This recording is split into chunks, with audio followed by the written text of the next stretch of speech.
Hey everybody, welcome back to Race of History. Today we're doing Epic History TV's The First Crusade Part 2. Let's get into it.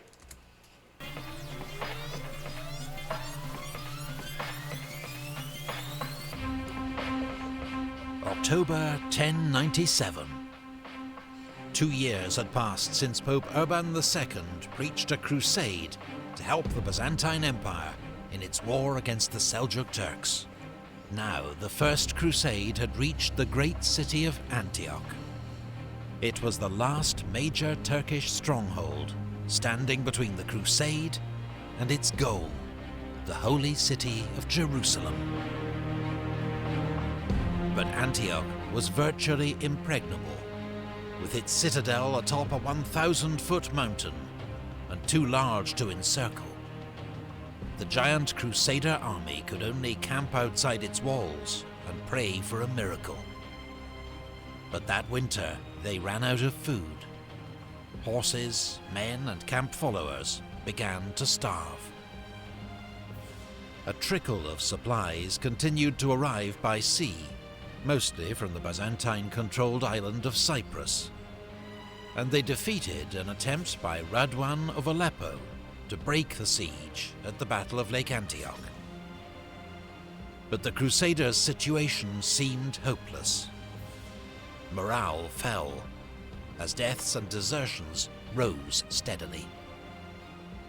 In March, a Crusader fleet arrived with much-needed reinforcements and supplies. Finally, one night, Bohemond of Taranto and 60 of his men scaled a tower on the southern wall, whose commander had been bribed.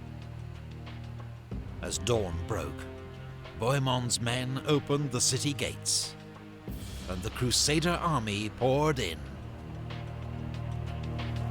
They massacred soldiers and civilians alike, while desperate Muslim survivors fled to the citadel, which continued to resist all attacks. Antioch had fallen, but now a giant Turkish army was assembled under the command of Hur Buga, governor of Mosul.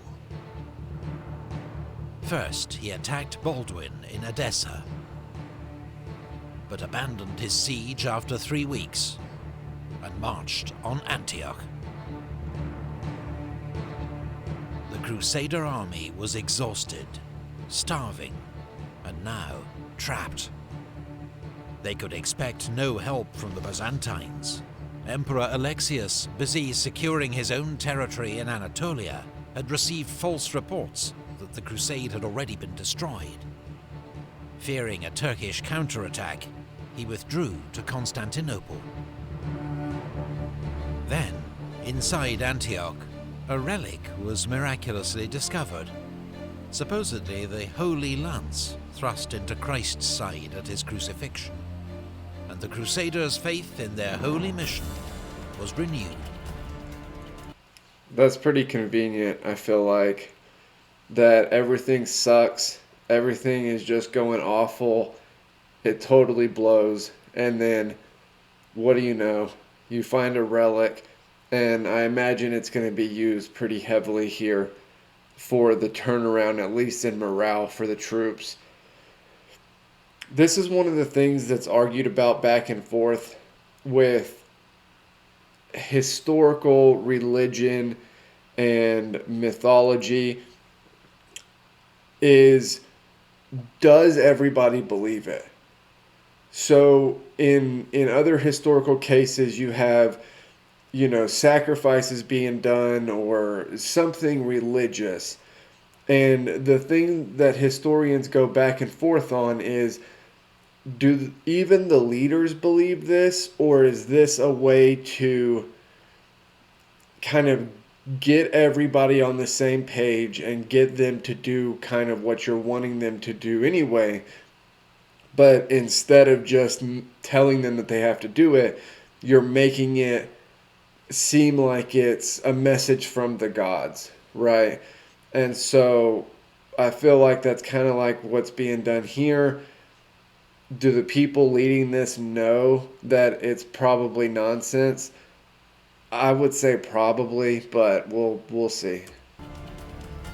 Although heavily outnumbered, the Crusaders decided to meet the Muslim army outside the city walls. With the zeal of religious fanatics, seeing visions of saints and angels, they charged the Muslim army, which turned and fled. Kurboga, accusing his commanders of treachery, possibly correctly, set fire to his camp and withdrew. The Muslim defenders in the citadel, witnessing this stunning victory, quickly surrendered.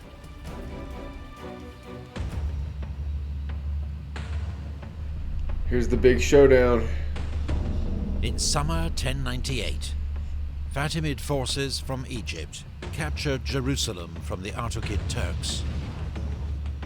Al-Afdal, Grand Vizier or Chief Minister of Egypt, saw the Seljuk Turks as his greatest enemy, and even tried to make an alliance with the Crusaders against them. But the Crusaders were not interested. Instead, they spent 5 months around Antioch, foraging supplies and arguing among themselves. Stephen of Blois and Hugh of Vermandois had already given up and returned home.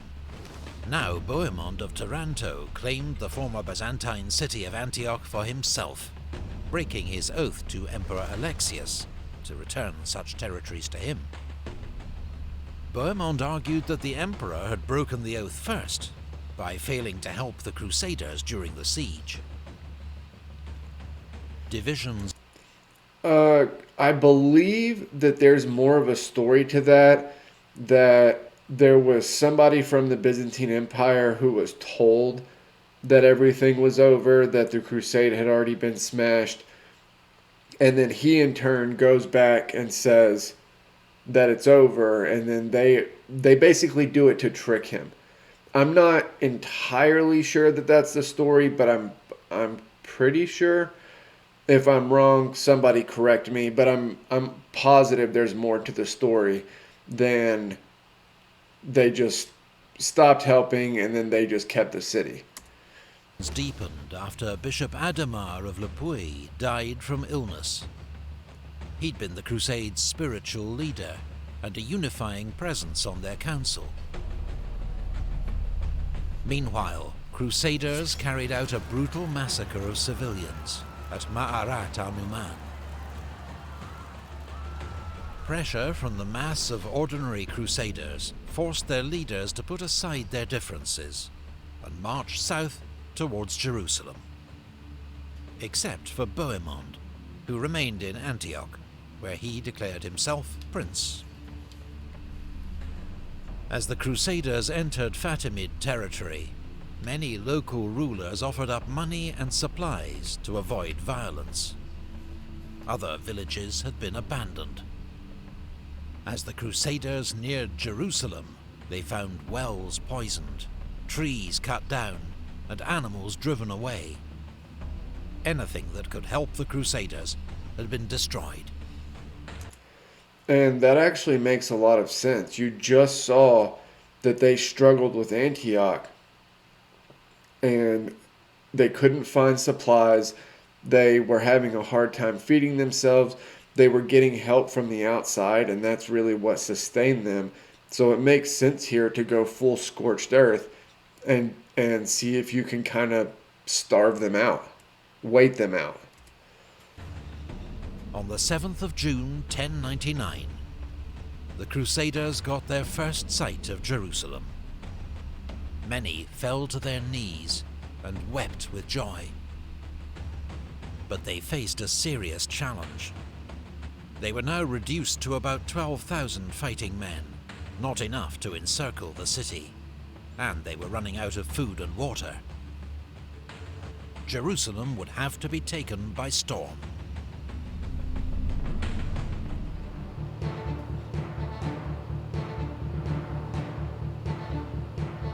The barren landscape meant the Crusaders had no timber to build siege engines. and on the 13th of June their first assault, with a single scaling ladder, was easily repulsed. Jeez. 4 days later, 6 Genoese galleys arrived at Jaffa, Wood. where they were soon blockaded by the powerful Fatimid fleet. They got wood. So the sailors took apart their ships and carried the timber to the siege at Jerusalem. That's a smart move. That's the only way, without the number of people that you need to totally encircle the city, the only way they're going to be able to make this work is with wood. So now at least they have a chance. The Crusaders foraged more wood from the surrounding land, enough to build 2 siege towers. These mobile wooden structures would be wheeled up to the outer wall and allow the Crusaders to directly assault the enemy battlements.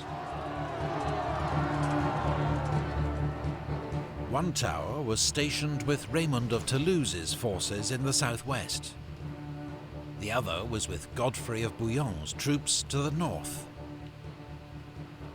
On the 8th of July, seeking God's aid in the impending assault, the entire crusade walked in procession around the city, finishing with a religious service on the Mount of Olives.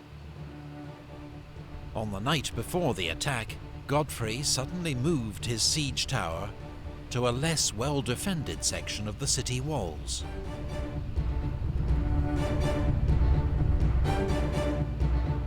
The final assault began on the 15th of July, 1099. I'm guessing that they don't have trenches. That's one of the things that you commonly see, not just in this time period, but going way, way back historically.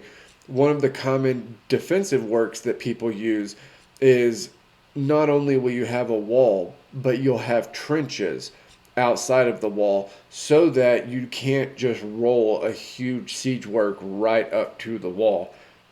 I guess they don't have that, and so they're going to be able to just roll it right up. This is going to be a problem. If they don't know that the tower is over where it is, that's going to be an issue. In the north, Godfrey of Bouillon's troops managed to fight their way across from their tower onto the city walls, establishing a bridgehead. Uh-oh. Soon, they were inside the city, and overcome with religious euphoria and pure bloodlust, they went on the rampage, butchering soldiers and civilians, Jews and Muslims, women and children. It was an... Is that religious fervor?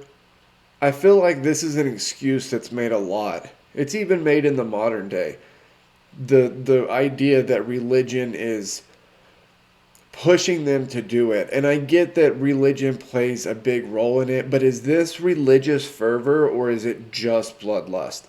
Because it looks a lot like just bloodlust here. orgy of shocking, prolonged slaughter. Barbaric, but not unique for the age. The First Crusade had secured its goal in the face of overwhelming odds.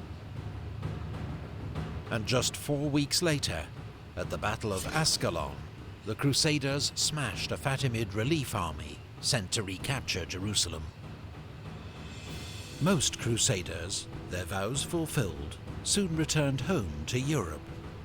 Only around 300 knights remained to defend Jerusalem under Godfrey of Bouillon, now named Defender of the Holy Sepulchre. The man who'd set these great events in motion, Pope Urban II, did not live to hear the news that Jerusalem had been taken. He died just 2 weeks after the city's fall. The new Crusader states that emerged, the Kingdom of Jerusalem, the County of Tripoli, the Principality of Antioch, the County of Edessa, lived on precariously, surrounded by enemies. And the Muslim world would not remain so catastrophically divided for long. Soon it would unleash its own holy war against the Crusader states, turning the Holy Land into a battleground for almost 2 centuries. In response, more crusades would be launched from Europe, but none would ever match the bloody, spectacular success of the First Crusade. Research and art. Okay, that was Epic History TV's The First Crusade Part 2. Like, comment, subscribe, and I will see you guys next time.